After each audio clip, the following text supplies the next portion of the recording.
Donc, il faudra faire une étude plus poussée. Alors, si je récapitule un petit peu la méthode, et comme ça, on va commencer à faire des exemples concrets, d'accord, pour vous rappeler un petit peu tous les théorèmes de l'an passé, et puis surtout pour traiter des cas précis, concrètement, et avec rigueur. Comme ça, au moins, vous aurez une idée claire de la façon dont il faut raisonner. Donc, rappelons-nous juste un petit peu la méthode rapidement. Donc, qu'est-ce qu'on a? On pose notre problème. Voilà le problème. Je dois optimiser f sous une certaine contrainte, g de x, y égale à 0. Je n'ai pas besoin de mettre inférieur ou égal à 0 parce que c'est le même problème. On est d'accord? On vérifie les hypothèses H. Vous vous rappelez quelles sont les hypothèses H? Il faut vérifier donc que U est un ouvert, d'accord, et que D2F inter D2U contient cet ouvert. D'accord? C'était les fameuses hypothèses H. Il faudra vérifier également que F et G sont C2, d'accord, suivant les besoins. Si vous devez dériver 2 fois, C2, mais bon, vous savez que ça ne coûte rien de démontrer C1 ou C2, c'est exactement la même démonstration, d'accord? Donc, du coup, on justifie rapidement pourquoi ces fonctions sont bien C2 de U. Pourquoi est-ce qu'on a besoin qu'elles soient au minimum C1? Pour pouvoir calculer S carré, d'accord? S carré, ou C2, excusez-moi. Vous savez que c'est uniquement quand la fonction est C2 que les dérivées croisées sont égales. D'accord? Sinon, ce n'est pas vrai. Alors, donc, si la contrainte est explicite, donc plusieurs solutions. Soit la contrainte est explicite. Bon, ça, c'est très simple. Vous passez d'un problème de 2 variables à un problème de 1 variable. D'accord? Donc, si vous êtes capable d'exprimer x en fonction de y ou y en fonction de x sans qu'il y ait de contrainte cachée, d'accord? Je vous ai montré ça hier. Si vous êtes dans ce cas-là, à moins que votre enseignant vous l'impose, je vous conseille d'utiliser la méthode de substitution, c'est-à-dire la contrainte explicite. J'exprime x en fonction de y ou y en fonction de x et je plug ça, je remplace ça dans la fonction f de x, y. Et vous vous retrouvez avec un problème d'une variable. On l'a fait hier. D'accord? C'est la méthode la plus simple et la plus rapide. Maintenant, il se peut que vous arriviez à un moment où soit on vous l'impose, la méthode du Lagrangien, et ça arrive, d'accord? Auquel cas, vous n'aurez pas le choix, mais bon, ce ne sera pas très dur vu que la contrainte sera très simple. Ou alors, la contrainte n'est pas explicite et là, vous n'avez pas le choix. Vous n'avez qu'une seule solution, c'est le Lagrangien. D'accord? Donc, le Lagrangien est un outil puissant, très fort, qu'on utilise beaucoup, d'accord, dans beaucoup de domaines d'économétrie et de maths, bien entendu, d'accord, et en physique aussi. Donc, si vous êtes dans ce cas-là, d'accord, donc vous devez utiliser le Lagrangien. La première question, c'est suis-je sur un compact? Okay. Si vous êtes sur un compact, dans ces cas-là, vous savez tout de suite que vous avez un min et un max global sur ce compact. D'accord, on le garde en tête, parce que si j'ai que 2 points candidats, on ne va pas se casser la tête, on conclut directement. D'accord, je suis sur un compact, c'est terminé. Vous faites l'étude sur l'ouvert, d'accord, sur l'intérieur, c'est-à-dire le plus grand ouvert dedans. Et ensuite, vous comparez les différentes valeurs. Parce que rappelez-vous, il y a un min et un max. D'accord?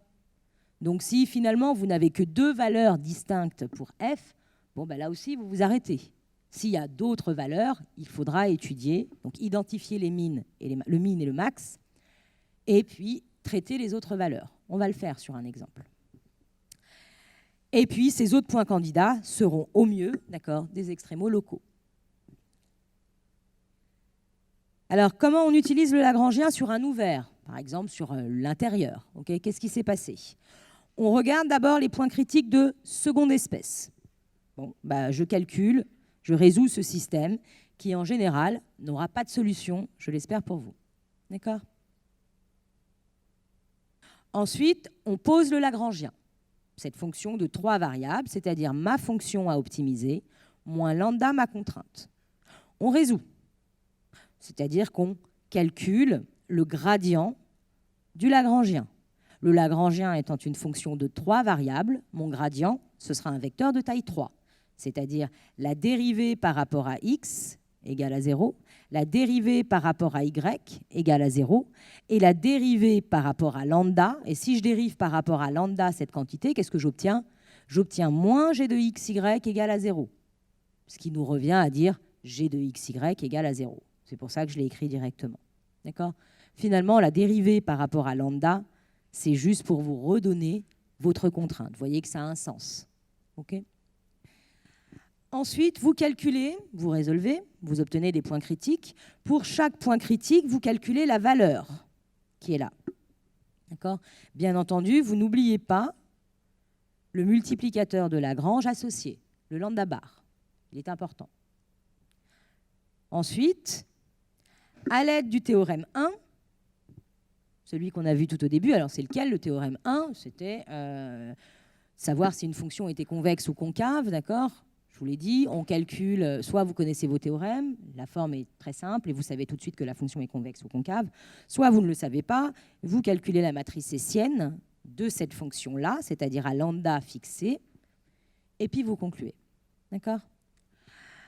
Donc, dans ces cas-là, on conclut tout de suite aux extrémaux, d'accord, aux extrémas locales. Globaux, excusez-moi. Ensuite, si elle n'est ni convexe ni concave, on va s'intéresser donc à une étude locale. Donc, c'est toujours à lambda bar fixé. On étudie cette fonction, mais cette fois-ci au point x bar, y bar, donc la matrice hessienne, le RT moins S carré, cette fois-ci, se fera en x bar, y bar. Okay, et on conclut comme d'habitude. Alors, on va faire un exemple. D'accord ? Voilà mon exemple, c'est celui-ci. Alors, ce que je vais faire pour être sûr de l'avoir, hop, je fais une petite capture écran. Et je vais me mettre là.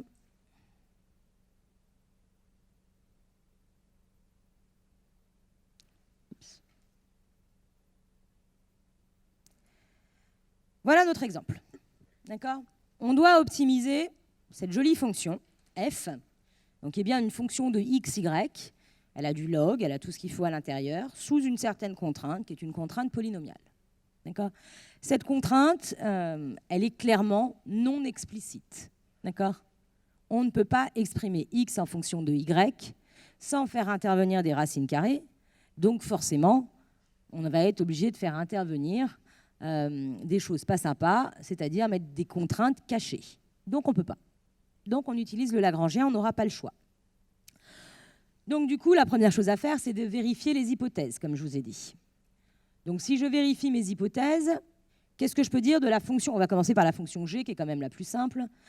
Avant de commencer par la fonction g, commençons d'abord par donner les ensembles de définition. La fonction des deux f, tout le monde sera d'accord avec moi, que ce seront les points x, y appartenant à R2, tels que. Alors, cette partie-là, c'est un polynôme, c'est défini sur R2, il n'y a pas de souci. Ça, c'est un log. Un logarithme n'est défini que si ce qu'il y a à l'intérieur du log est strictement positif.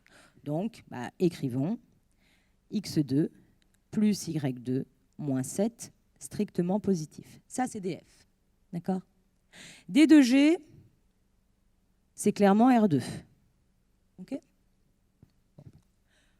Donc nous, bien entendu, on va prendre U, ce sera df inter dg, c'est-à-dire df. On est d'accord ? Ce sera ça, notre U. C'est ça le plus grand ouvert, parce que cette chose-là est un ouvert. Et puis ça, df est inclus dans dg. Donc c'est celui-là, l'ouvert, qui nous intéresse. On est d'accord ? Je suis sûr que sur df, qui est un ouvert, sont définis à la fois f et à la fois g. Et on pourrait même dire que g est C2 sur U. Pourquoi ? Parce que c'est une fonction polynôme. D'accord ? Comme fonction polynôme.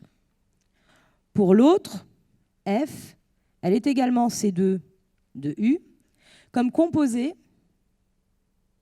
d'une fonction polynôme avec la fonction log. D'accord ? Pourquoi ? Parce que si je prends ce polynôme, donc si je pars de df, que j'applique ce polynôme, j'atterris directement ici. Donc je peux appliquer le log. D'accord ? Donc il n'y a pas de problème. Okay ? Donc cette fonction est bien C2. D'accord ? Je vais pas. Vous deviez le démontrer avec moi, on est d'accord, rigoureusement. On ne vous demandera plus de le démontrer rigoureusement. L'essentiel, c'est que vous le sachiez. D'accord ? Pourquoi cette fonction est C2 ? Donc celle-ci est également C2, d'accord, comme composée de fonctions.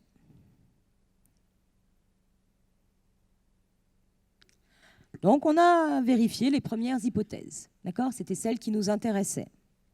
Ensuite, qu'est-ce qu'on doit faire? On doit vérifier qu'il n'y a pas, on est d'accord, de point critique de seconde espèce. C'est ce que je vous ai dit dans la méthode. Okay? Puis se demander aussi si je suis sur un compact. Alors, c'est quoi E? E, c'est les éléments x, y qui sont dans U, tels que g de x, y est égal à 0. Donc, le voilà, x, y, c'est celui-ci. G de x2 plus y2 moins 8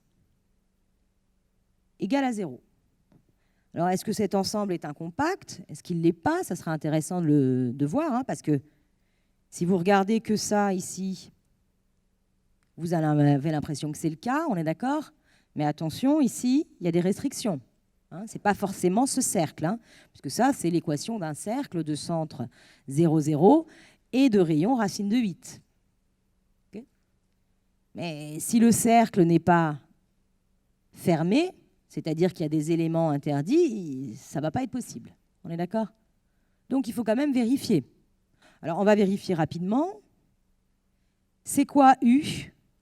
U, finalement, on est d'accord, c'est le complémentaire de la boule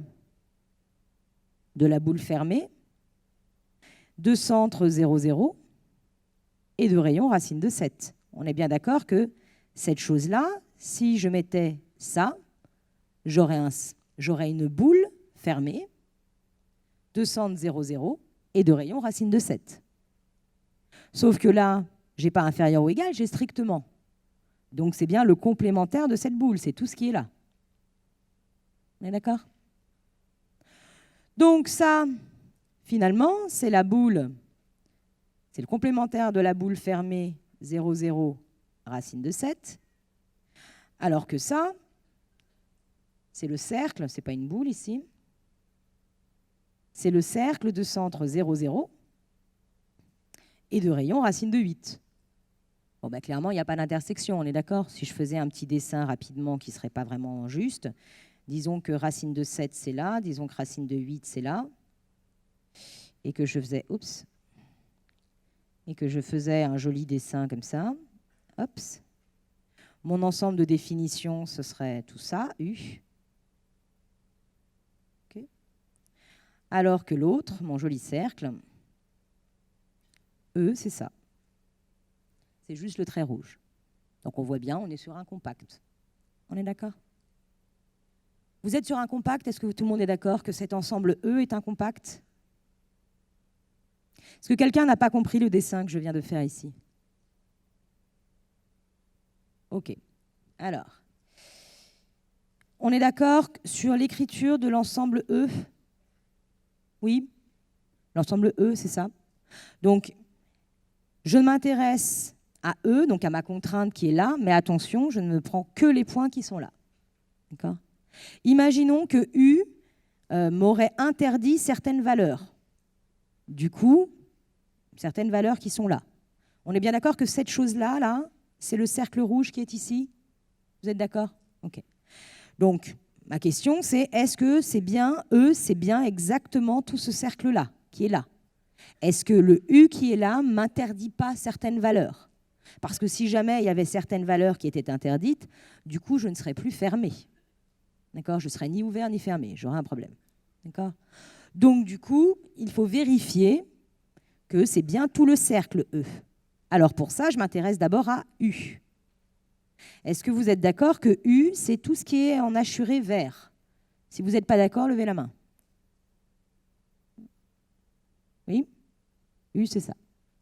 Donc, si U, c'est ça, donc c'est le complémentaire de cette boule-là, donc c'est tout ce qui est en vert ici. Je viens de dire que ma contrainte, c'était ce cercle rouge-là. On voit bien que tous les points de ce cercle rouge sont bien définis parce qu'ils sont bien dans U. U, c'était ce qu'il y avait en vert. Donc l'espace E, c'est bien ce truc-là. Et ce truc-là, c'est bien un fermé ouvert. D'accord? Fermé, compact. C'est bien un compact. Oui? Donc si c'est un compact, il va se passer quelque chose d'extraordinaire, c'est qu'on est sûr qu'on aura un maximum global et un minimum global. D'accord? Alors, donc du coup, première chose qu'on va faire maintenant, c'est, je vous ai dit, la première étape, c'est toujours celle-ci, c'est recherche des points critiques de seconde espèce. Alors, les points critiques de seconde espèce vérifient ce système-là, c'est-à-dire g de xy égale à 0 et le gradient de g de xy égale à 0, 0. Alors, ma contrainte, c'était x2 plus y2 égale 8. D'accord? Donc, ça fait x2 plus y2 égale 8. Hein, c'était x2 plus y2 moins 8 égale à 0, que je peux remplacer par cette chose-là. Si je dérive ça par rapport à x, j'obtiens 2x. Si je dérive par rapport à y, j'obtiens 2y. Et je pose ça égal à 0, 0. Ça va jusque-là? Donc ici, si je continue, en haut, j'ai toujours mon équation, et en bas, bah, j'ai qu'une seule solution. Hein. Il faut que x bar, y bar soit égal au couple 0, 0. Mettons des barres partout. Hop. Alors, si x bar, y bar est égal à 0, 0, bah, ça ne vérifie pas la première équation, on est d'accord? Parce que 0 plus 0, ça ne fait pas 8. Donc, il n'y a pas de point critique de seconde espèce. Nous voilà rassurés. Okay? Donc, pas de solution, c'est-à-dire pas de point critique de seconde espèce. Très bien. Alors, cherchons les points critiques de première espèce. D'accord? Recherche, point critique, première espèce. OK? Alors, pour pouvoir chercher les points critiques de première espèce, il va falloir calculer le Lagrangien. On est OK? On n'a pas le choix. Donc, calculons le Lagrangien. Le Lagrangien, c'est une fonction de x, y et de lambda qui vaut f de x, y moins lambda, ma contrainte. Remplaçons. Alors, c'est quoi ma fonction f de x, y? Je l'ai oublié. C'est x2 plus y moins le polynôme, moins le ln du polynôme. Donc, x2 plus y moins ln de x2 plus y2 moins 7. Moins lambda, ma contrainte, c'était x2 plus y2 moins 8, d'accord, égal à 0. Donc, ça fait x2 plus y2 moins 8. Est-ce que ça va jusque là où j'ai perdu quelqu'un? Si j'ai perdu quelqu'un, vous levez la main. C'est bon? Super. Donc, une fois qu'on a posé le Lagrangien, eh ben, il faut le résoudre, d'accord? C'est-à-dire résoudre le fameux système S qui est, je calcule la dérivée par rapport à x, je calcule la dérivée par rapport à y, je calcule la dérivée par rapport à lambda, tout ça en x, y lambda, x, y lambda. Je ne vais pas mettre les barres, on est d'accord? Ça ne sert à rien, de toute façon c'est muet, d'accord? À la fin, je conclurai juste x bar, y bar. D'accord, lambda bar. Alors, si on résout ça, qu'est-ce qu'on a? On va commencer par lambda. Si je dérive par rapport à lambda, qu'est-ce qui se passe? Tout ça, ça ne dépend pas de lambda, ça fait 0. Ça, c'est comme si j'avais une constante multiplicative. Donc, du coup, ça me donne moins ça, égal à 0. Moins ça, égal à 0, ça veut dire ça, égal à 0. On est OK? C'est bon, ça? Donc, je peux écrire, en gros, je récupère ma contrainte. Hein. Ça fait x2 plus y2 moins 8 égale à 0. Tiens, on le savait. Si je dérive par rapport à x, on va obtenir 2x moins la dérivée de ln de u, c'est u' sur u. Donc, ça va me donner 2x sur x2 plus y2 moins 7. J'ai le droit d'écrire ça, hein, parce qu'on est bien sur l'ensemble où x2 plus y2 moins 7 est strictement positif, donc ce n'est pas égal à 0, tout va bien. Moins, si je dérive par rapport à x, je vais avoir 2x lambda. Est-ce que ça va pour la dérivée? Je vous laisse le temps de la digérer. On fait la même chose en y. Si je dérive en y, ça, c'est une constante, ça fait 0. Si je dérive y, ça fait 1. Donc, j'écris 1. Ensuite, ici, j'ai toujours moins ln de u. Si je dérive en u, si je dérive mon u, bah, ça, c'est une constante, ça fait 0 si je dérive en y. Ça fait 2y. Donc, ça fait moins 2y sur u. Et puis, de ce côté-là, bah, c'est pareil. Hein. Si je dérive par rapport à y, bah, moins lambda x2, c'est une constante. Moins lambda fois moins 8, c'est une constante. Donc, il me reste moins lambda y2 qui devient moins 2 lambda y quand je dérive en y. Donc, écrivons moins 2 y lambda. Est-ce que tout le monde est d'accord sur les dérivés? Oui.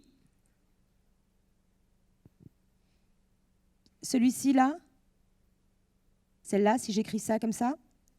On est d'accord que si moins a égale à 0, a égale à 0? Non? Si un nombre est égal à 0, est-ce que son opposé est aussi égal à 0? Oui. Donc, j'ai juste directement supprimé le petit moins. D'accord? Tu peux mettre le moins si tu as envie. OK? Mais je propose de le retirer à l'étape d'après. C'est bon pour tout le monde? Oui? OK. Alors, il va faire... Oups, j'ai oublié le égal à 0. Alors là, il faut être un peu malin pour résoudre ce type de système. Hein. En général, quand on a un système, on ne plonge pas directement dedans en se disant je vais essayer de faire n'importe quoi. On réfléchit. Je vous assure, quand on réfléchit, ça va beaucoup plus vite parce qu'on trouve tout de suite une solution un petit peu maligne. Okay? On sait très bien que le but, en général, d'un système, c'est d'avoir des trucs dans ce genre-là. Hein. AB égale à 0, je ne sais pas, CD égale à 0. C'est bien d'avoir des trucs comme ça. Pourquoi c'est bien? Parce que ça devient... le premier, c'est soit A égale à 0, ou alors B égale à 0. Puis après, on a CD égale à 0, CD égale à 0. D'accord? Je l'ai mis en deux systèmes. Puis après, on continue. On dit, alors attention, parce que celui du bas, j'ai soit A égale à 0, soit C égale à 0, ou alors A égale 0, puis D égale 0. D'accord? Ou alors, je vais sur ce système-là. Ici, j'avais B égale à 0, mais cette quantité-là, je peux la séparer en deux. Donc du coup, c'est comme ça qu'en général... égale à 0. C'est pour ça qu'on aime bien factoriser. C'est pour arriver à ce système-là de choses très simples. D'accord? Ça, c'est un peu toute l'astuce des systèmes. Vous l'avez vu en pré-rentrée de L1 l'année dernière. D'accord? Et vous en avez fait tout le premier semestre, il me semble, avec monsieur Denis Pasquignon et madame Nejla. D'accord? Donc ça, c'est des méthodes classiques. Mais là, la factorisation, tout de suite comme ça, moi, personnellement, je ne la vois pas. D'accord? Donc, si je ne la vois pas, j'essaye de voir s'il n'y a pas quelque chose qui peut m'aider. Et puis là, je me dis, bon, ici, il y a écrit x2 plus y2 moins 7. OK. Bon, là, ici, il y a écrit x2 plus y2 moins 8. Ouais. Mais bon, moins 8, on est d'accord que ça fait moins 7 moins 1. Ouais. Bon, alors, si jamais moins 8, ça fait moins 7 moins 1. Je vais commencer par la dernière, là. Ça fait x2 plus y2 moins 7 moins 1 égale à 0. Bon, ça veut dire égal à 1. Hein. On est d'accord? Oui. Moins 7 moins 1 égale à 0. Je peux dire, bon, on va faire les étapes. Comme ça, vous l'aurez. Moins 7 moins 1 égale à 0. On est bien d'accord que cette équation-là et celle-ci sont la même. Tout le monde est d'accord avec ça? Donc, du coup, si je prends le moins 1 et que je le passe de l'autre côté, il devient plus 1. Et ça m'arrange bien quand même. Parce que ça veut dire quoi? Ça veut dire que ce qu'il y a en dessous ici, ça vaut 1. Et puis ce qu'il y a en dessous ici, ça vaut 1 aussi. Puis du coup, ça simplifie quand même grandement les choses. D'accord? Donc, vu que ça va me simplifier grandement les choses, je vais avoir en haut 2x moins 2x sur 1. Alors, on va écrire le 1. Hein, moins 2x lambda égale à 0. Déjà, ça simplifie beaucoup. Hein, parce que 2x moins 2x, déjà, ça fait 0. Il n'y a plus de 2x. Hein. Ils vont se simplifier, ceux-là. Déjà, je vais avoir ça qui se simplifie. Okay? Et puis, si je regarde celle d'en bas, je vais avoir 1 moins 2y sur 1. Bon, je ne vais pas écrire le sur 1 cette fois-ci. Hein, moins 2y lambda égale à 0. Et ça facilite grandement nos trucs parce que du coup, qu'est-ce qu'on va avoir? Je vais avoir moins 2x lambda qui est égal à 0. Okay? Bon, bah, c'est-à-dire, avec le moins sert à rien, il peut passer de l'autre côté, on est d'accord? Donc si moins 2x lambda égale à 0, tout le monde est d'accord que 2x lambda égale à 0 et que x lambda est également égal à 0. Oui? Donc je peux écrire x lambda égale à 0. En bas, factorisons un petit peu par y ici, par 2y même. Donc ça fait 1 plus lambda égale à 0. Puis en bas, j'aurai x2 plus y2, puis je reviens à mon 8 habituel. D'accord? J'aurais écrit mon équation telle qu'elle était avant. Je la préférais. Alors du coup, on arrive un petit peu sur le système que je vous ai dit tout à l'heure. Qu'est-ce qu'on remarque ici? On a un truc de la forme AB égale à 0. Bah, ça veut dire que ça me donne deux systèmes, ça. Hein. Ça me donne soit A égale à 0, soit B égale à 0.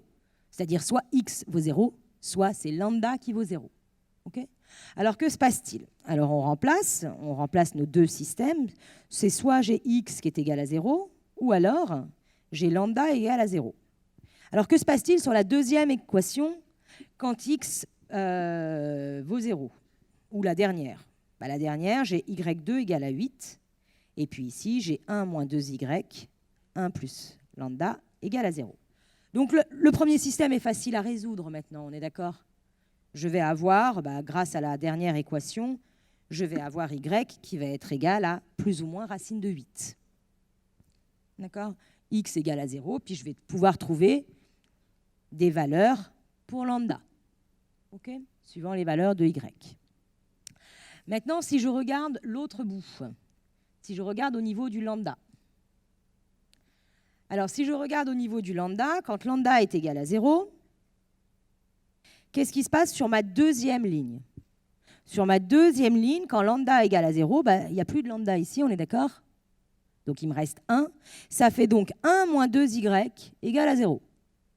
Bon, ça aussi, c'est facile à résoudre. Hein. 1 moins 2y est égal à 0. Puis ça aussi, c'est facile à résoudre. Alors, pourquoi c'est facile à résoudre, cette quantité-là? Parce que ça veut dire que y est égal à 1/2. Si vous remplacez y est égal à 1/2 ici, vous allez avoir 1/4. Okay? Le 1/4 qui est ici, vous le passez de ce côté-là, ça fait moins 3/4. Puis après, vous faites 8 moins 3/4, vous allez avoir une valeur positive, donc x2 sera égal à plus ou moins la racine carrée de cette valeur. Okay? Et vous avez le lambda associé. Ici, de ce côté-là, j'ai deux valeurs pour y, une seule valeur pour x à chaque fois. Et ici, du coup, j'aurai deux valeurs de lambda différentes. Ça me fait pas mal de points, là, on est d'accord? Ça en fait certains. Il est quelle heure, là? Donc, ça m'en fait beaucoup. Alors, on va les calculer, tous ces points. Alors, le premier point, ça va être lequel? On va dire, on a, dans le premier système, c'est x égale à 0. On est d'accord? J'ai y qui va être égal à plus racine de 8. Je laisse cette ligne-là libre. Hein. Ou alors y va être égal à moins racine de 8. Bon, x vaut toujours 0. Hein. Donc là, je ne m'occupe que de ce système hein, pour le moment. Hein. Il m'en a donné deux valeurs. Donc ici, je vais m'occuper de la deuxième ligne qui est là. Ça me donne quoi? Ça me donne donc 1. Je vais faire mon petit calcul ici de ce côté-là. 1 plus lambda égale à 0. Ça veut dire que 2y, 1 plus lambda est égal à 1. Ça veut dire que 1 plus lambda est égal à 1 sur 2y. Ça veut dire que lambda est égal à 1 sur 2y moins 1. Je peux diviser par y, hein, parce qu'y égale à racine de 8, donc, ou moins racine de 8, ce n'est pas 0. Okay, donc voilà lambda. Alors on va le calculer. Si jamais y est égal à racine de 8, bon, et du coup, on va avoir lambda qui va être égal à 1 sur 2 racine de 8 moins 1. Et ici, on aura lambda qui sera égal à moins 1 sur 2 racine de 8 moins 1. D'accord? Alors ensuite, je m'intéresse à mon autre système. D'accord? Mon autre système, qu'est-ce qu'on a? Donc on a toujours un fameux ou. Hein. Donc on a lambda qui est égal à 0. On a y qui est égal à 1/2. Et on a donc x2 qui est égal à 8 moins 1/4. Parce que 1/2 au carré, ça fait 1/4. 8 fois 4, ça fait combien? Moins 1, 31. Donc cette quantité-là fait 31 quarts. Donc ici, on va avoir plusieurs solutions également. Donc je recopie cette solution, celle-ci. Et puis ici, on aura lambda égale à 0, y égale à 1 demi, x égale à moins racine de 31 demi, ou alors lambda égale à 0, y égale à 1 demi, et x égale à plus racine de 31 sur 2. Est-ce que c'est bon pour tout le monde? Tous ces points-là. Bah, si je prends la racine de 4, ça ne fait pas 2.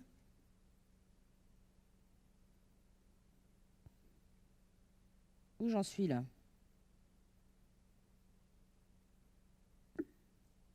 J'ai fait une erreur? Ok. Donc, je vais essayer de les noter pareil que dans mes slides, alors où j'en suis. Alors, on va noter le point A1. Le point A1, ça va être celui-ci. Moi, je vais le noter là. Ça sera mon point A1. C'est-à-dire qu'il sera de coordonnées racine de 31 sur 2. Y vaudra 1 demi. Et le lambda associé, ce sera 0. Est-ce que c'est bien celui-là? Oui. Ensuite, j'aurai le point A2. Donc, ce sera moins racine de 31 sur 2. Y vaut toujours 1 demi. Lambda A2 vaut 0. Ensuite, j'ai le point A3. Alors, c'est lequel que j'ai noté? C'est l'autre. Donc, ça sera 0, racine de 8. Et lambda A3 valait combien? 1 sur 2 racine de 8 moins 1. Donc, c'est 1 sur 2 racine de 8 moins 1. Et le dernier point, A4, c'est 0 moins racine de 8. Et le lambda A4, on avait moins 1 sur dossier racine de 8, moins 1. Et puis, je vous ai dit, première chose à faire, d'accord? On avait dit que c'était un compact. Vous vous rappelez qu'on a dit que c'était un compact? Donc, ce qu'il faut faire, c'est calculer les valeurs, d'accord, en ces points. Donc, là, je les ai calculés. Donc, si vous calculez f de A1, si vous calculez f de A2, si vous calculez f de A3 et que vous calculez f de A4, vous allez obtenir les valeurs suivantes. Alors, 33 quarts, racine de 8 et moins racine de 8. Alors, qu'est-ce qui est plus grand, 33 quarts ou racine de 8? 33 quarts, d'accord? Donc, on sait qu'on a un maximum global, on sait qu'on a un minimum global. Est-ce que vous pouvez m'identifier le maximum et le minimum? Je vous écoute. Parlez un petit peu plus fort, je ne vous entends pas du tout. Il y en a un qui connaît la réponse au moins?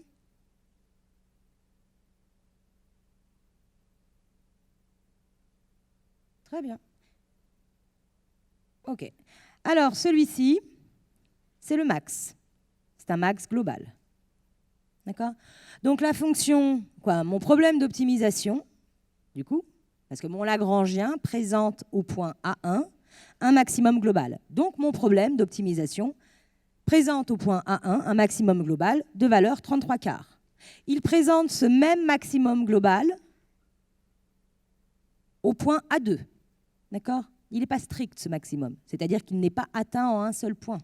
Il est atteint en 2 points. Le minimum, c'est celui-ci. Donc là, j'ai le minimum global. D'accord? Donc le Lagrangien présente au point A4 un minimum global de valeur moins racine de 8. Il nous reste le point A3. On est d'accord? Le point A3 ne sera certes absolument pas, d'accord? Il n'y a aucune chance que le point A3 soit un maximum ou un minimum global. Il sera au mieux un extrémum local. Donc il faut étudier maintenant le point A3. Alors comment on fait pour étudier le point A3? Rappelez-vous. Donc je reprends ça là. Copier. Hop. Si je reprends le point A3, c'est A2 ça. Si je reprends le point A3, maintenant, on va devoir appliquer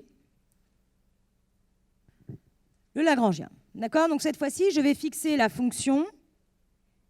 La fonction qui m'intéresse, c'est celle-ci, avec lambda A3. D'accord? Qui a xy associe L de xy lambda A3. La fonction L de xy lambda A3, elle valait combien? Alors la fonction f de xy, elle était où? C'est tout ça.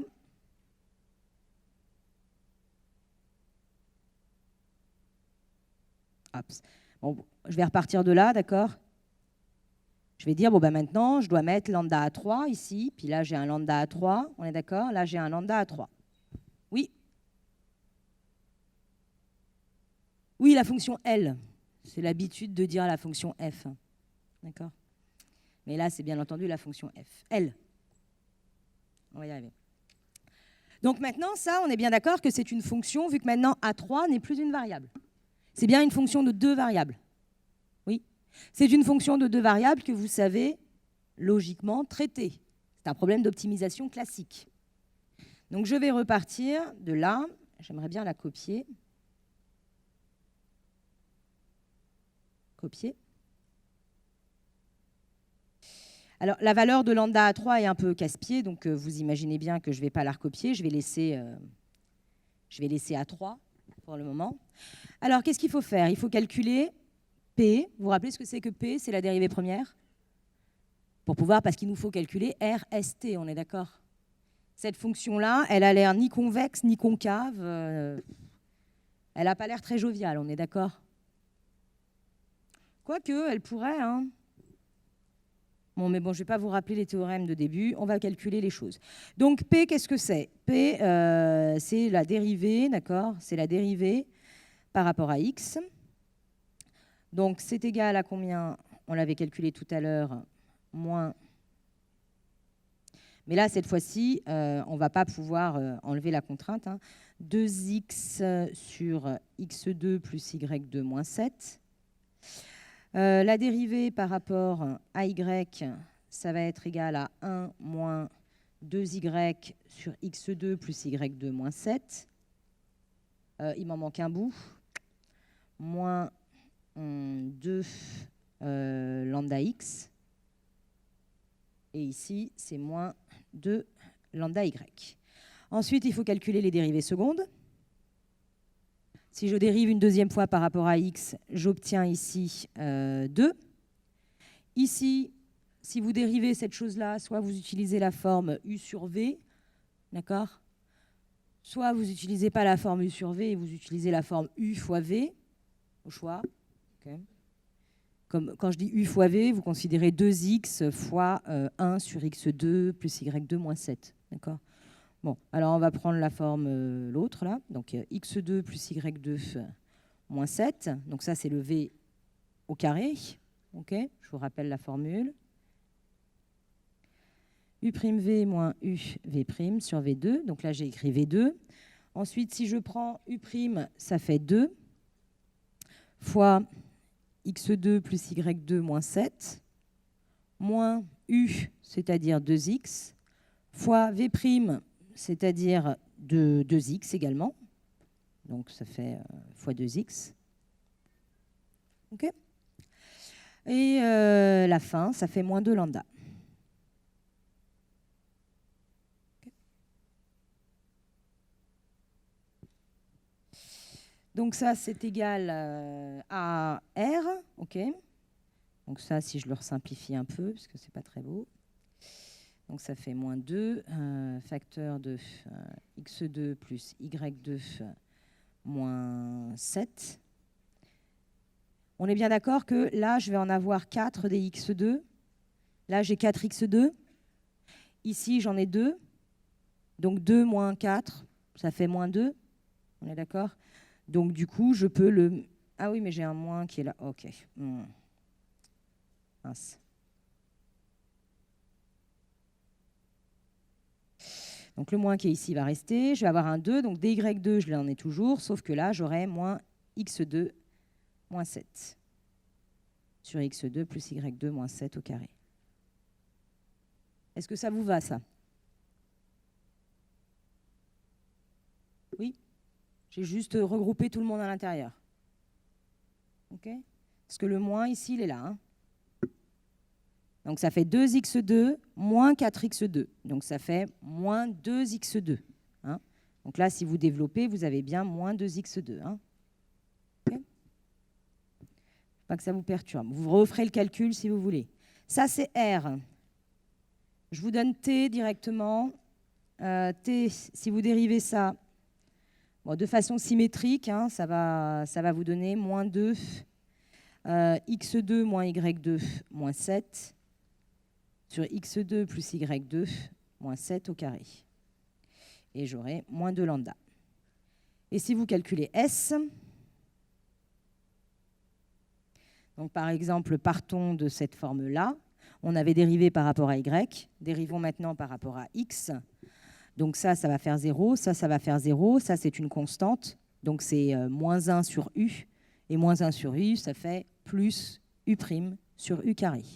Okay, donc ça va vous donner 2y fois 2x sur x2 plus y2 moins 7 au carré. Okay, donc ça, c'est les valeurs. Vous pourrez refaire les calculs à la maison doucement, mais ce sont les bonnes valeurs. Okay, si vous regardez RT moins S carré, d'accord, si vous faites RT moins S carré, cette chose-là n'est pas de signe constant. Okay, cette chose-là n'est pas de signe constant, donc du coup, vous pourrez le vérifier par vous-même, d'accord, vous essayerez de trouver un exemple qui marche. Donc, du coup, on va faire une étude locale. D'accord ? De toute façon, ça se voit que cette fonction-là n'était pas convexe hein, à ce niveau-là. Donc, faisons une étude locale. Donc, calculons-la en ces valeurs-là. Et si vous faites une étude en ces valeurs-là, vous allez obtenir, pour lui, ça va être égal à moins 2 lambda à 3. Hein, on était là. Ici, on aura 30 moins 2 lambda à 3. Et ici, on aura 0.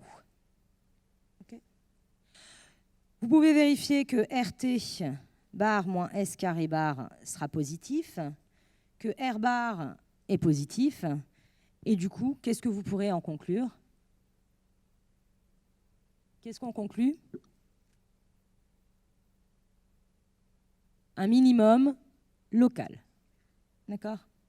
Donc ici, le point A3 donne un minimum local pour le problème P. Okay, alors, vous inquiétez pas si vous n'avez pas pu prendre des notes là-dessus, parce que c'est cet exemple-là, celui d'après, ce ne sera pas vrai, mais cet exemple-là, je vous l'ai rédigé, d'accord, proprement ici. En tout cas, j'ai essayé de mettre un maximum de détails. Donc, vous les avez là. D'accord ? Donc, on a conclu à ça. Avant de passer plutôt d'un point de vue économique que je vais garder pour demain, je vais vous proposer un autre exemple, pour être sûr que c'est bien rentré, d'accord ? Un exemple qui sera plus proche de ce que vous risquez de rencontrer. Okay, alors, et celui-là, par contre, il n'y aura pas de slide dessus. Okay, alors, je vais essayer de trouver l'exemple le plus sympa. Ça va être celui-ci. Alors, je vous donne comme exemple. Je vous donne la fonction f de xy qui sera égale à x cube plus y cube sous la contrainte que g de xy égale à x2 plus y2 moins 1 égale à 0. D'accord ? Donc, si vous avez cette quantité-là, après, vous pourrez aussi vous amuser à regarder tous les exemples que vous avez vus l'année dernière, quand vous l'avez fait avec la contrainte linéaire, de le refaire avec le Lagrangien. D'accord ? C'est des exemples simples, vous savez ce que vous devez trouver. Et vous verrez que vous retrouvez les mêmes résultats. Donc là, clairement, on n'est pas sur une contrainte explicite. D'accord ? Donc, pas de possibilité. Donc ça, c'est mon problème. Contrainte explicite, excusez-moi. Donc, du coup, il va falloir utiliser le Lagrangien. D'accord ? Avant d'utiliser le Lagrangien, on vérifie les hypothèses. La fonction f, donc on va essayer de rédiger ça proprement, f et g sont toutes les deux définies, on est d'accord, sur R2, hein, comme fonction polynôme. R2 est un ouvert, d'accord? Donc finalement, ces deux fonctions-là sont définies, d'accord, sur R2, qui est un ouvert. Et elles sont même C2 de R2 comme fonction polynôme.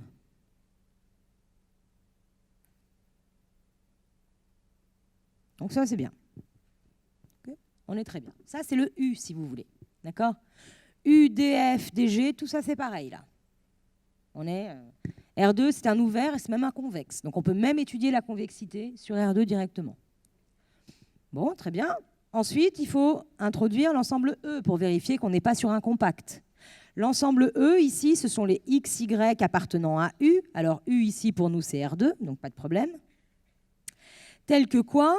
Tel que ma contrainte. Hein. Donc, c'est-à-dire, je vais écrire directement la contrainte. Tel que X2 plus Y2 moins 1 égale à 0, c'est-à-dire égale à 1. Bon, là, vous reconnaissez tout de suite le cercle. On est d'accord? C'est pas la boule, là. Hein. La boule, il y a l'intérieur qui est compris. Hein. D'accord? C'est une surface. Alors que là, c'est que le cercle. Donc ça, c'est le cercle de centre 0, 0 et de rayon 1. C'est clairement compact. D'accord? Un cercle, c'est un fermé et c'est un borné. C'est un fermé parce que c'est une égalité large, c'est carrément une égalité, et c'est un fermé parce que c'est inclus dans la boule. OK? Donc ça, c'est un compact. Donc on garde en tête que forcément, on va avoir un maximum et un minimum. Okay? Vous, dans les exemples que vous avez en économie, vous avez souvent des compacts parfois. D'accord? Maintenant, est-ce qu'une droite, parce que vous avez souvent également des contraintes de plan. D'accord? Vous avez, par exemple, la contrainte que vous avez en éco, c'est P1, C1 plus P2, C2, inférieur ou égal à R, au revenu. Ça, c'est l'équation d'un demi-plan. On est d'accord? Ou si vous posez l'égalité, c'est une droite. Est-ce qu'une droite ou un demi-plan est un compact? Non. D'accord? Pourquoi? Parce que autant, même si le plan et la droite sont deux fermés, ils ne sont pas bornés. Parce que comment on démontre qu'un ensemble n'est pas borné? Il suffit de montrer qu'il y a une demi-droite dans l'ensemble. Alors imaginez une droite. D'accord? Et donc, un demi-plan, il y a une infinité de droites. Donc, clairement, vous ne serez pas, lorsque vous êtes sous cette hypothèse-là, sous une hypothèse compacte. D'accord? Donc, vous serez obligé d'aller directement à l'étape d'après. Mais après, vous verrez peut-être d'autres contraintes, d'accord, lorsque vous allez avancer dans vos études, qui ne seront pas forcément des contraintes linéaires. Alors, ici, comme on a un compact, on sait qu'on aura un min et un max, qui seront tous les deux globales. D'accord? Donc, une fois qu'on a ça, ce qu'on fait, c'est qu'on vérifie qu'on n'a pas de points de seconde espèce. D'accord? Donc, comment on vérifie les points critiques de seconde espèce? Les points critiques de seconde espèce sont donc vérifier le système g de xy égale à 0 et le gradient de g de xy, qui est donc un vecteur, hein, c'est le vecteur des dérivées partielles, égale à 0, 0. Dans ces cas-là, on a x2 plus y2 égale à 1 et on a 2x, 2y égale à 0, 0. On voit bien que la deuxième ligne, la seule solution, c'est d'avoir x bar, y bar égale à 0, 0, ce qui n'est pas satisfait par la contrainte, c'est-à-dire la ligne. Donc, il n'y a pas de solution. D'accord? Il n'y a pas de solution, il n'y a pas de point critique de seconde espèce. Nous voilà, là encore, rassurés. D'accord? Passons donc à la recherche des points critiques de première espèce. D'accord? Pour ça, il faut calculer le Lagrangien, c'est-à-dire la fonction qui est la suivante, avec moins lambda g de x, g de xy. Donc x, on a choisi quoi? F, c'est x cube plus y cube, moins lambda x2 plus y2 moins 1. Donc voilà notre Lagrangien défini, d'accord, sur R2, tout va bien, quoi, sur R3 ici, excusez-moi. Et pour calculer les points critiques, il va falloir, là encore, résoudre le système S, qui est je dérive en x, je dérive en y, je dérive en lambda, et je pose l'égalité à 0. D'accord ? Donc dérivons en x. Si je dérive en x, le Lagrangien, j'obtiens 3x2, on est d'accord, le y3 étant une constante, moins 2 lambda x, et je pose égal à 0. Si maintenant je dérive par rapport à y, x cube est une constante, donc il y a y cube qui devient 3y2, et puis ensuite, moins lambda fois tout ce qui reste, il va nous rester donc juste moins lambda y2 qui dépend de y, qui va devenir moins 2 lambda y, et on pose l'égalité à 0. Si on dérive par rapport à la contrainte, par rapport à lambda, dans ces cas-là, ça fait 0, ça c'est une constante, donc je vais obtenir moins ça, égal à 0. Et comme je vous l'ai expliqué tout à l'heure, je me passe du moins tout de suite. OK ? Alors, du coup, on va avoir x2 plus y2 moins 1 qui seront égales à 0. OK ? Donc là, on a notre système. Maintenant, il va falloir résoudre ce système. Donc, je vous ai dit que la meilleure idée, en tout cas le meilleur moyen d'y arriver, c'est toujours la même chose. Première chose à penser, c'est d'essayer de factoriser au maximum et d'arriver à des formes A fois B, où les A et B sont au mieux linéaires. D'accord ? Donc la première ligne, elle se factorise aisément. Elle devient x facteur de 3x moins 2 lambda égale à 0. La deuxième devient y facteur de 3y moins 2 lambda égale à 0. Puis la dernière, elle ne se simplifie pas, elle est comme ça. Alors du coup, je suis bien arrivée sur le premier terme, d'accord, à un système où j'ai a fois b égale à 0. D'accord ? Donc je vais pouvoir séparer ça en 4 systèmes. Okay ? Là, je viens de définir 4 systèmes. Donc j'ai x égale à 0 ou alors 3x moins 2 lambda égale à 0. Okay ? Je garde la ligne 2 et la ligne 3. Donc ici, j'ai y. Ops. Et là, j'aurai y 3y moins 2 lambda égale à 0, puis ma contrainte. Ou alors, j'aurai donc y 3y moins 2 lambda égale à 0 avec ma contrainte. Okay.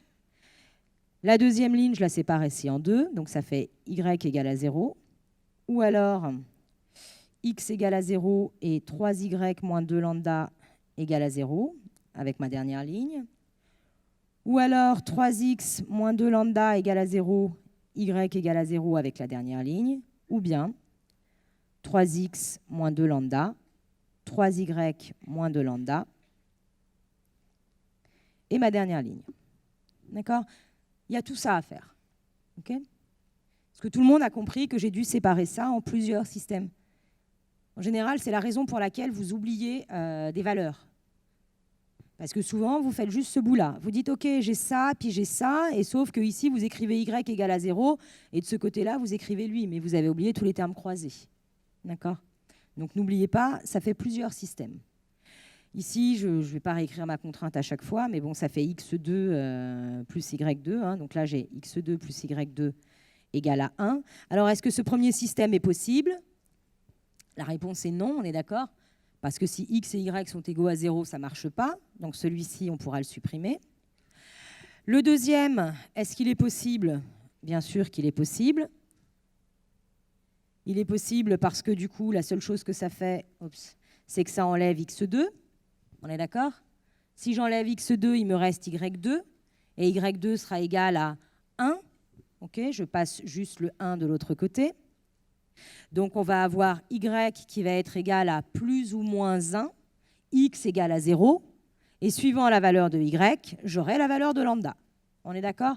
Donc, ce système-là va me donner 2 points. Okay ? Celui d'après, il va également me donner 2 points parce que ma contrainte est la suivante.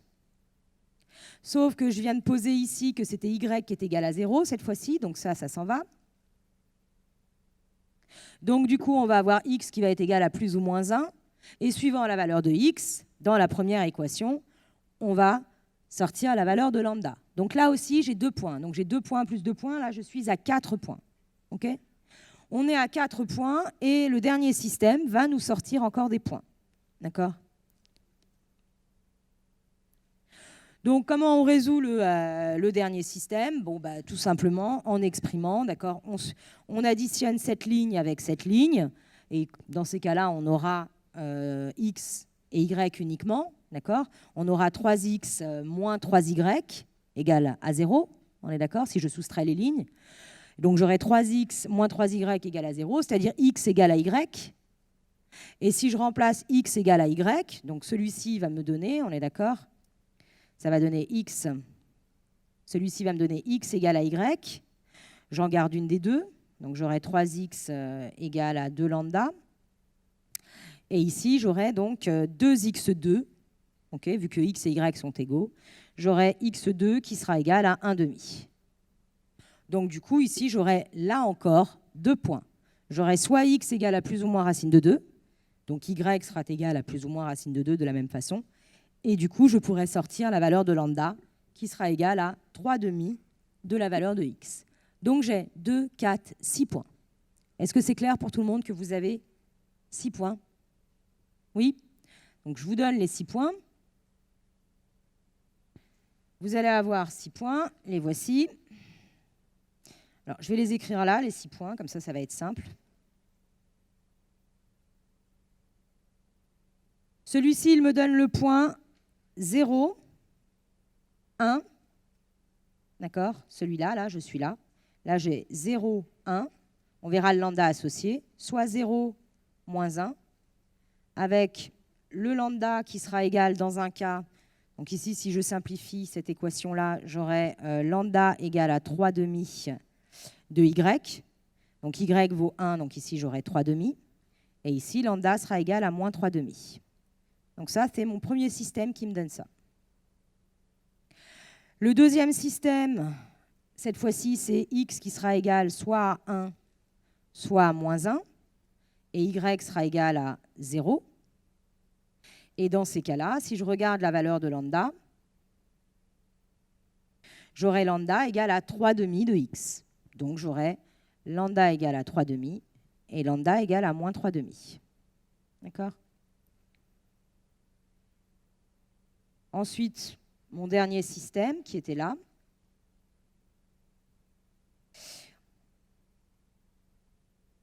On va avoir donc x qui sera égal à moins 1 sur racine de 2 ou plus 1 sur racine de 2. Tout le monde est d'accord que 1 sur racine de 2, c'est racine de 2 sur 2? D'accord? Parce que je sais que des enseignants m'ont dit que vous aviez du mal avec ça, mais vous devez être capable de faire ce passage-là, hein. Il suffit de multiplier par racine de 2 en haut et en bas, et vous avez racine de 2 sur 2. D'accord? Donc ici, on va avoir x qui va être égal à racine de 2 sur 2 ou alors à moins racine de 2 sur 2. Hein, ça, c'est cette équation-là qui me le dit. Y, ce sera la même valeur. Ça, c'est la première ligne qui me le dit. Et lambda, ce sera 3 demi de x. Donc dans ces cas-là, le lambda associé,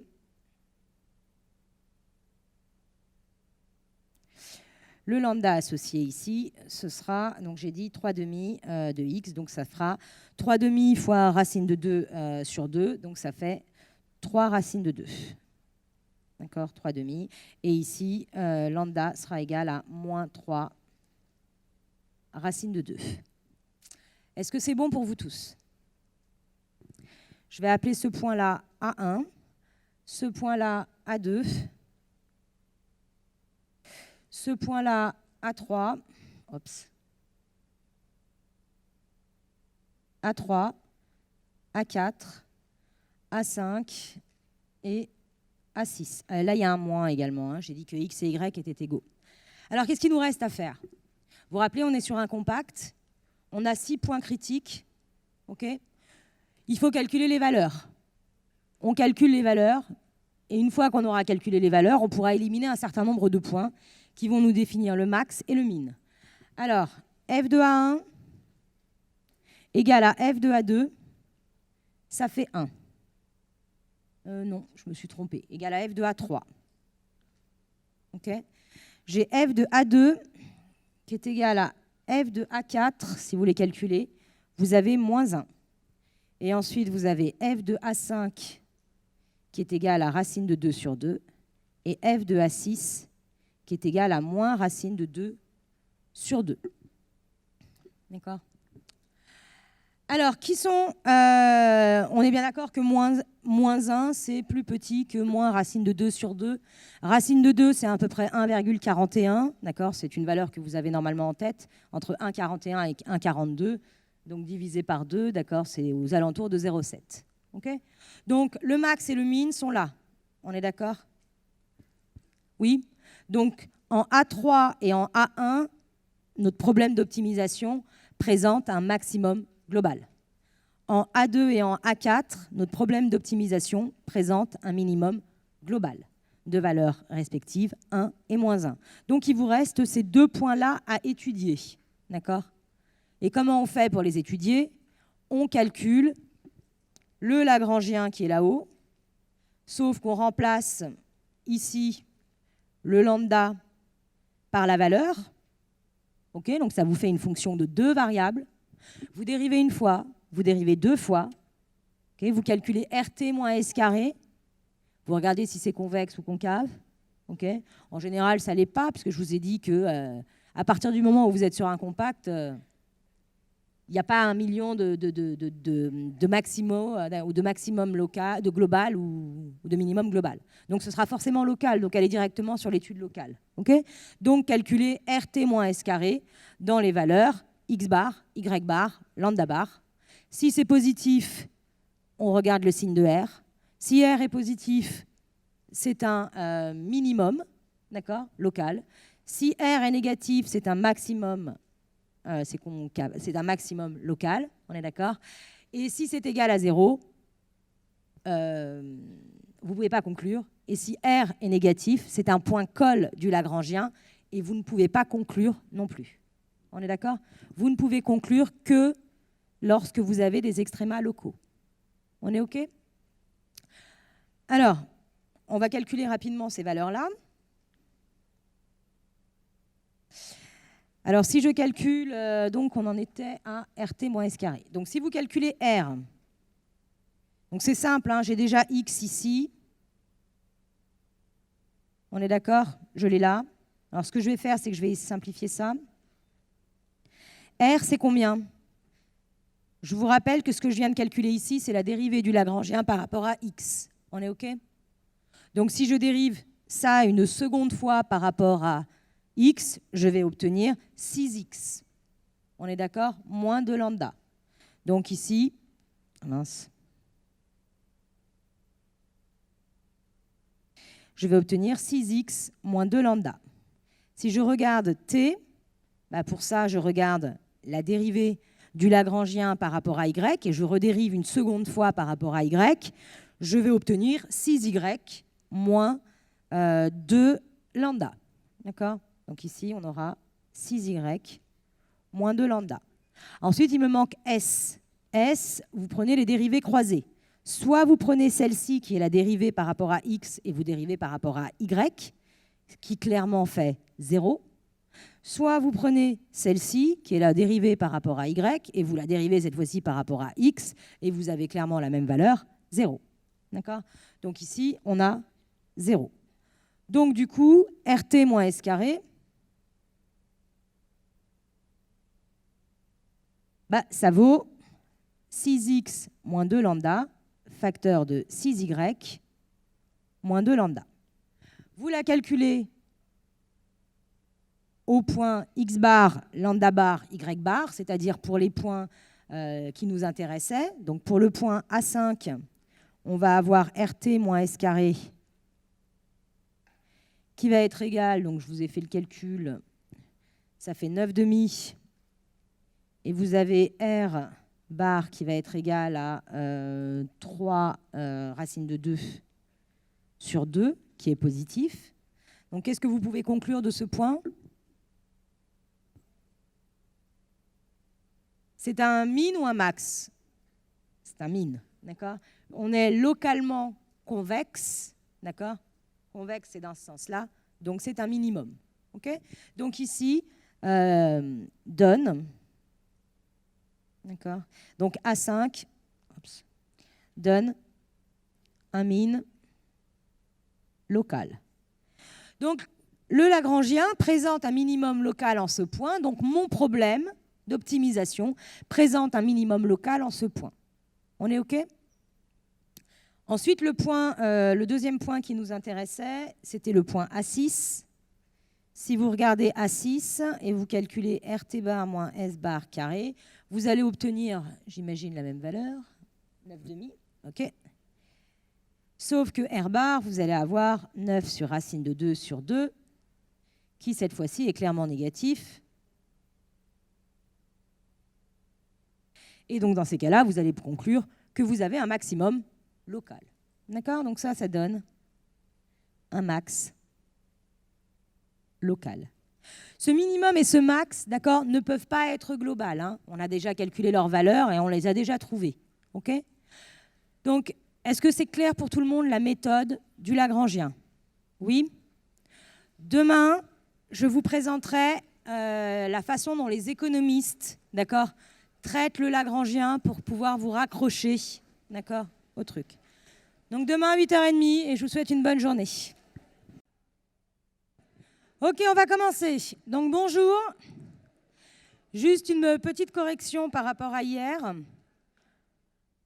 On était arrivé à ce système-là à la fin et donc je vous avais dit que x, d'accord, pouvait être égal soit à 1 sur racine de 2, c'est-à-dire racine de 2 sur 2, ou alors x bar peut être égal à moins racine de 2, c'est-à-dire moins racine de 2 sur 2. Mais par contre, c'était sur lambda où je me suis un tout petit peu trompée, d'accord? Le lambda bar sera égal à 3x sur 2. Donc du coup, dans un cas, le lambda bar sera égal à 3 racine de 2 sur 4. Et dans l'autre cas, lambda bar sera égal à moins 3 racine de 2 sur 4. Mais sinon, le reste, d'accord, est valable. C'était juste cette petite modification que je voulais apporter. Donc du coup,